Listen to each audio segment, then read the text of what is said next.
بسم اللہ الرحمن الرحیم۔ ماہ رجب المرجب کا مہینہ ہمارے لیے مولا علی کرم اللہ تعالیٰ وجہ الکریم کی ولادت کی خوشی کی خبر لے کر آتا ہے۔ نبی پاک صلی اللہ علیہ وسلم کا ارشاد گرامی ہے کہ مجھے کاہنوں نے اور راہبوں نے بہت پہلے یہ خبر دی تھی کہ اب اس کی ولادت ہونے والی ہے کہ جو سب سے پہلے تم پر ایمان لانے والا ہوگا، جو تمہارا مددگار ہوگا، جو تمہارا ولی ہوگا، جو تمہارا نصیر ہوگا۔ لوگ ان کی چھوٹی عمر اور کمزور جسم کو دیکھ کر تعجب کریں گے، مگر وہ چھوٹی عمر میں ایمان لانے والا اور چھوٹی عمر میں سرداران مکہ کے سامنے کھڑا ہو کر اسلام کی قبولیت کا اعلان کرنے والا آنے والے وقتوں میں وہ فاتح خیبر بنے گا۔ آنے والے وقتوں میں وہ اسلام کے لیے، دین کی اشاعت کے لیے، سربلندی کے لیے بہت بڑی بڑی خدمات اور قربانیاں سر انجام دے گا۔ مولا علی کرم اللہ تعالیٰ وجہ الکریم کی ذات وہ ذات ہے کہ جب ان کی ولادت کا وقت قریب آیا تو اللہ تعالیٰ نے اپنے گھر یعنی بیت اللہ کے دروازوں کو ان کی ولادت کے لیے کھول دیا۔ یہ بڑی اعزاز کی بات ہے کہ مولا علی کرم اللہ تعالیٰ وجہ الکریم کی ولادت بیت اللہ شریف میں ہوئی،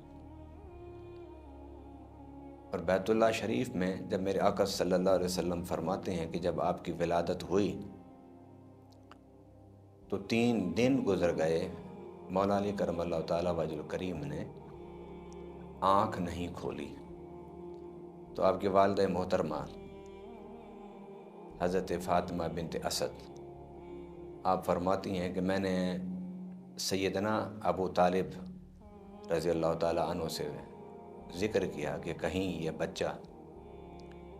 ظاہری بینائی سے محروم تو نہیں ہے۔ تو حضرت ابو طالب فرماتے ہیں کہ مجھے اپنے بھتیجے کا وہ بات یاد آئے کہ جس میں میرے آقا صلی اللہ علیہ وسلم نے یہ ذکر کیا تھا کہ راہبوں نے بتایا کہ وہ جو پیدا ہوگا ابو طالب کے گھر،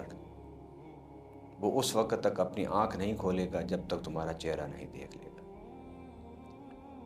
حضرت ابو طالب رضی اللہ تعالیٰ عنہ نے مولا علی کے والدہ محترمہ سے کہا کہ نہیں ہرگز نہیں، یہ ظاہری بینائی سے محروم نہیں ہے، بس کچھ انتظار کرو، میں اپنے بھتیجے محمد کو بلا کر لاتا ہوں صلی اللہ علیہ وسلم۔ حضرت ابو طالب بھاگتے گئے، نبی پاک صلی اللہ علیہ وسلم کو لے آئے۔ جو ہی میرے آقا صلی اللہ علیہ وسلم بیت اللہ کے اندر داخل ہوئے اور مولا علی کو اٹھایا، مولا علی نے اسی وقت آنکھیں کھول دی۔ گویا مولا علی کرم اللہ تعالیٰ وجہ الکریم کی پہلی خوبی، خصوصیت اور منقبت یہ ہے کہ آپ کی ولادت بیت اللہ میں ہوئی، اور دوسری خوبی آپ کی یہ ہے کہ آپ نے جب اپنی آنکھ کھولی تو پہلی نظر چہرہ مصطفیٰ پر پڑی، اور اس کے بعد نبی پاک صلی اللہ علیہ وسلم نے آپ کو گھٹی دی، کھجور کو آپ نے اپنے منہ میں چبایا اور چبانے کے بعد مولا علی کو کھلایا۔ یہ خوبی بھی مولا علی کرم اللہ تعالیٰ وجہ الکریم کو اللہ تعالیٰ نے عطا فرمائی۔ یاد رکھیے کہ ایک فارسی کا مقولہ ہے کہ این سعادت بزور بازو نیست تانا بخشت خدائے بخشندہ۔ یہ جو خوبیاں ہوتی ہیں، یہ جو سعادتیں ہوتی ہیں، یہ نیک بختیاں ہوتی ہیں، یہ عظمتیں اور شانیں ہوتی ہیں، یہ حاصل کرنے سے حاصل نہیں ہوتی بلکہ اللہ کی عطا سے انسان کو ملتی ہیں۔ اور اگر رب کی عطا کا مظہر عطم آپ دیکھنا چاہتے ہیں تو مولا علی کرم اللہ تعالیٰ وجہ الکریم کے ولادت کے واقعات کو آپ پڑھ لیجئے۔ مولا علی کرم اللہ تعالیٰ وجہ الکریم کی جب ولادت ہوئی تو نام رکھنے کی باری آئی تو میرے آقا صلی اللہ علیہ وسلم نے فرمایا کہ علی کا نام میں خود رکھوں گا، اور آپ نے مولا علی کا نام تجویز فرمایا۔ اب آپ دیکھیے کہ قرآن پاک میں ہے کہ اللہ تعالیٰ کی صفات، اوصاف میں ایک اسم اور ایک صفت، ایک وصف وہ علی ہے۔ میرے آقا صلی اللہ علیہ وسلم نے ابو طالب کے گھر میں پیدا ہونے والا بچہ، اس کا نام علی رکھا۔ سیدنا علی کرم اللہ تعالیٰ وجہ الکریم کی عظمتوں کو سمجھنے کے لیے ان کے نام کو سمجھ لینا ہی کافی ہے کہ رب العالمین کے پیارے حبیب صلی اللہ علیہ وسلم نے آپ کا نام علی تجویز کیا، یعنی علی علوف سے ہے، علوف میں نے سر بلندی۔ اللہ تعالیٰ نے نبی پاک صلی اللہ علیہ وسلم نے اس نام کو تجویز کرتے ہوئے اس حقیقت کو واضح فرما دیا، اس نام نے خود واضح فرما دیا جو تجویز کیا میرے آقا صلی اللہ علیہ وسلم نے، کہ جس کا نام ہی علی ہو تو وہ کس طرح عظمتوں کی معراج پر جلوہ گر نہیں ہوگا، عظمتوں کی معراج پر فائز نہیں ہوگا۔ مولا علی کرم اللہ تعالیٰ وجہ الکریم زندگی بھر آپ نے کبھی بتوں کی عبادت نہیں کی، زندگی بھر عبادت تو دور کی بات ہے، آپ نے کبھی تعظیمی طور پر بھی کسی بت کے سامنے کبھی سر نہیں جھکایا۔ یہ خوبی اگر نظر آتی ہے ہمیں نبی پاک صلی اللہ علیہ وسلم کے اصحاب میں تو یہ خوبی مولا علی میں نظر آتی ہے، یعنی جو صحابہ کرام رضوان اللہ تعالیٰ علیہم اجمعین جنہوں نے مکہ میں اسلام قبول کیا اور جنہوں نے اسلام قبول کرنے میں سبقت حاصل کی، جنہوں نے اسلام قبول کرنے میں اولیت حاصل کی، جنہوں نے اسلام قبول کرنے میں بغیر چون و چراں آگے بڑھ کر میرے آقا صلی اللہ علیہ وسلم کی دعوت کا قبول کیا، پھر اس کا اعلان کیا، پھر اس کا بلاغ کیا، ان میں صرف مولا علی کرم اللہ تعالیٰ وجہ الکریم ہیں کہ جن کی زندگی میں ایک دن کے لیے بھی نہ شرک ہے، نہ کفر ہے، نہ تردد ہے۔ شرک تو اس لیے نہیں کہ آپ نے جب نبی پاک صلی اللہ علیہ وسلم کے ساتھ ساری زندگی گزاری تو جب حضور صلی اللہ علیہ وسلم کو اللہ تعالیٰ نے ان علائشوں سے محفوظ رکھا تو اسی کے طفیل مولا علی بھی ان علائشوں سے محفوظ رہے، کیونکہ جب مولا علی کرم اللہ تعالیٰ وجہ الکریم پیدا ہوئے تو آپ کی خوبیوں میں، آپ کے اوصاف میں، آپ کے مناقب میں یہ بھی خوبی اور منقبت اور عظمت ہے کہ حضور صلی اللہ علیہ وسلم نے سیدنا ابو طالب سے کہا کہ علی مجھے دے دیں، چچا میں بچپن میں آپ کی گود میں کھیلتا رہا اور آپ کی آغوش تربیت میں میں پروان چڑھا، اب آپ مجھے علی دے دیں، علی میرے آغوش تربیت میں پلے گا۔ تو یہ خوبی مولا علی کو حاصل ہے کہ آپ آغوش نبوت اور رسالت میں رب نے آپ کو پالا، آغوش نبوت اور رسالت میں رب نے آپ کو پروان چڑھایا۔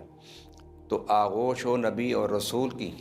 تو کیسے ممکن ہے کہ وہ شخصیت کبھی بتوں کو تعظیمی طور پر بھی سر جھکائے ان کے سامنے؟ شرک تو دور کی بات ہے، کفر تو دور کی بات ہے، اور کفر اس لیے نہیں، کفر کا معنی انکار ہوتا ہے کہ حضور صلی اللہ علیہ وسلم نے دعوت اسلام پیش کی تو سننے والوں نے انکار کر دیا، سننے والوں نے تردد کیا، یہ ایک لمحہ بھی مولا علی کی زندگی میں نہیں آیا۔ اس کی وجہ یہ کہ مولا علی کرم اللہ تعالیٰ وجہ الکریم اعلان نبوت سے پہلے ہی حضور کی قربت کی وجہ سے اللہ کی معرفت حاصل کر چکے تھے، اللہ کا تصور حاصل کر چکے تھے، اللہ کے لیے گریہ وزاری کی کیفیات سے متلذذ ہوتے تھے، محظوظ ہوتے تھے، اور حضور صلی اللہ علیہ وسلم کے ساتھ سیدہ خدیجہ الکبریٰ سلام اللہ علیہا کی صحبت میں رہ کر مولا علی کرم اللہ تعالیٰ وجہ الکریم نے اسلام کے اعلان سے پہلے اور غار حرا میں جبرائیل امین کے نازل ہونے سے پہلے، اترنے سے پہلے، پیغام دینے سے پہلے مولا علی کرم اللہ تعالیٰ وجہ الکریم ان ساری معرفتوں سے آگاہ تھے۔ سبحان اللہ، حضور صلی اللہ علیہ وسلم کے اہل بیت ہونے کے حوالے سے جو آپ کا شرف ہے، جو آپ کی بزرگی ہے، جو آپ کی عظمت ہے، وہ تو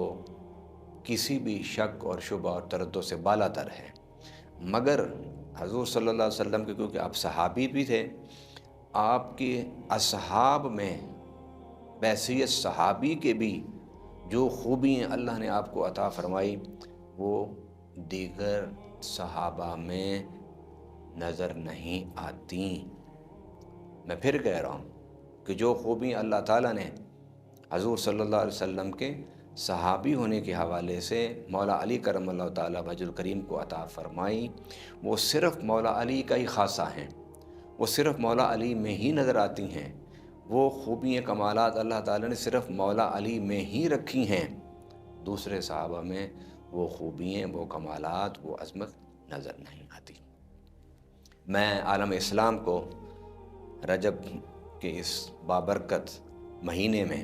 پورے عالم اسلام کو مولا علی کی ولادت کی مبارکباد دیتا ہوں، اور اس مبارکباد کے ساتھ ایک عملی پیغام بھی دینا چاہتا ہوں، اور وہ یہ کہ مولا علی کی ذات وہ ذات ہے جو امت میں جوڑ، اتحاد اور وحدت کا منبع بن سکتا ہے۔ آئیے،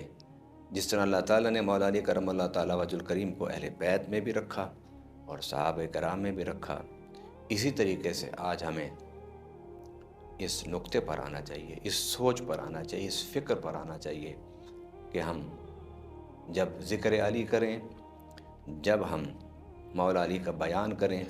تو اس بیان سے محبتوں کی باتیں آئیں، محبتوں کی خوشبو آئے، اتحاد و وحدت کی خوشبو آئے، نہ کہ مولا علی کی ولادت اس خوشی کے موقع پر ہم ایسی باتیں کریں جس سے امت میں تفریق آئے، جس میں امت میں جھگڑا ہو، جس میں امت میں لڑائیاں ہوں۔ آئیے ہم سب مولا علی کی اس جشن ولادت کے موقع پر اس بات کا عہد کریں کہ ہم مولا علی کے ذکر کو امت میں وحدت کا ذریعہ بنائیں گے۔ اللہ تعالی ہم سب کو اپنی توحید پر، پیارے نبی صلی اللہ علیہ وسلم کے عشق پر، صحابہ کی عظمت پر، اہل بیت کی غلامی پر اللہ ہمیں اکٹھا فرما دے۔ وما علینا الا البلاغ۔